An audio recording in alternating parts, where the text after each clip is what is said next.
नमस्कार, मैं हूं आपके साथ अभिषेक पुंडी। चुनाव आयोग ने चुनाव की तारीखों का ऐलान कर दिया है और अब 5 राज्यों में आचार संहिता भी लागू हो गई है। इसी के साथ ही बीजेपी और कांग्रेस मैदान में आमने सामने हैं और दोनों पार्टियों के नेता बयान पर बयान दे रहे हैं और सभी का दावा जीत का है। लेकिन इन सबके बीच बीजेपी काफी डरी हुई नजर आती है और कहा ऐसा जा रहा है कि अगर बीजेपी मध्य प्रदेश में हारी तो 2024 में बीजेपी को बड़ा धक्का लग सकता है। हम खबर बताएं उससे पहले आपको बता दें, अगर आपको हमारी खबर पसंद आए तो खबर को लाइक कीजिएगा और चैनल को सब्सक्राइब जरूर करें।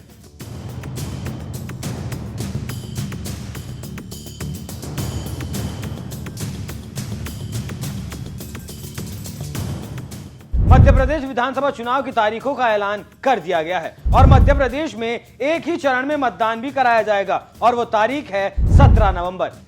इस बात का ऐलान चुनाव आयोग ने प्रेस कॉन्फ्रेंस कर बता दिया है। निर्वाचन आयोग के ऐलान के बाद राज्य में चुनाव की रणभेरी बच चुकी है। जानकारी के लिए बता दें कि मध्य प्रदेश कांग्रेस और बीजेपी दोनों के लिए बेहद अहम राज्य है। मध्य प्रदेश को देश का दिल कहा जाता है। साल 2018 में कांग्रेस 15 साल बाद मध्य प्रदेश की सत्ता में आई थी, लेकिन साल 2020 में सिंधिया की बगावत के बाद कांग्रेस सरकार गिर गई।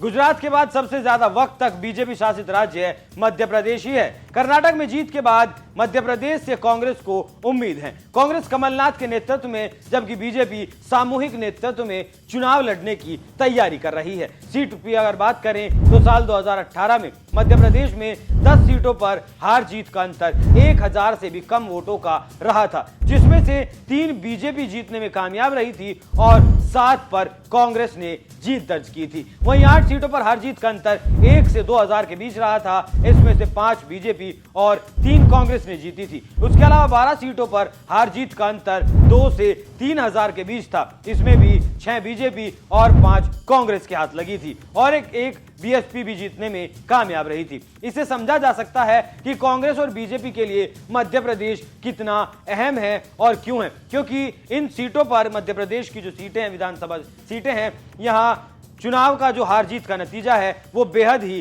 कम रहता है। लेकिन अब पहले कांग्रेस की बात करते हैं। एमपी कांग्रेस के लिए अहम क्यों? जानकारों की माने तो मध्य प्रदेश कांग्रेस के लिए इसलिए भी बेहद अहम हो जाता है क्योंकि लोकसभा चुनाव से पहले बीजेपी पर एक मनोवैज्ञानिक दबाव में बढ़ेगा। जानकारों का कहना है कि कर्नाटक की जीत के बाद कांग्रेस के हौसले बुलंद हैं और वो मध्य प्रदेश में बीजेपी को हराने का दम भी भर रही है। कर्नाटक में जीत के बाद एमपी में कांग्रेस को उम्मीद। कर्नाटक की तरह एमपी में भी सत्ता से बेदखल हुई थी कांग्रेस। एमपी में कांग्रेस का स्थानीय नेतृत्व काफी मजबूत है। पूर्व सीएम कमलनाथ की अगुवाई में कांग्रेस पूरी तरह तैयार है। प्रियंका गांधी सहित कांग्रेस पार्टी मध्य प्रदेश में जीत के लिए पूरी कोशिश में है।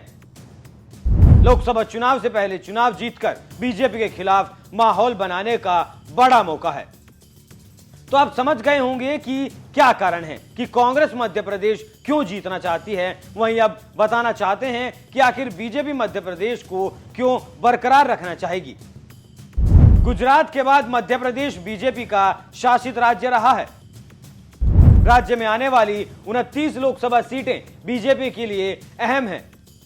पीएम मोदी और बीजेपी के बड़े नेता मध्य प्रदेश चुनाव के लिए सक्रिय हैं। कांग्रेस के दिग्गज नेता ज्योतिरादित्य सिंधिया के बीजेपी में आने का फायदा।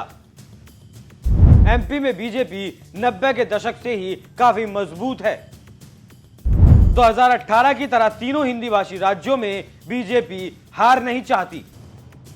इसे आप समझ सकते हैं कि बीजेपी और कांग्रेस दोनों ही पार्टियों के लिए मध्य प्रदेश कितना अहम राज्य है। लेकिन हर सवाल का जवाब लोकतंत्र में जनता के पास होता है और उसका फैसला मध्य प्रदेश की जनता 17 नवंबर को करने वाली है, जिसका नतीजा 3 दिसंबर को आएगा। लेकिन फिलहाल तो मध्य प्रदेश को अपने कब्जे में करने की पूरी तैयारियां दोनों पार्टियां कर रही हैं। आपको क्या लगता है कि किस पार्टी को वहां की जनता समर्थन देगी? इस पर अपनी राय हमें कमेंट कर जरूर बताइएगा। नमस्कार।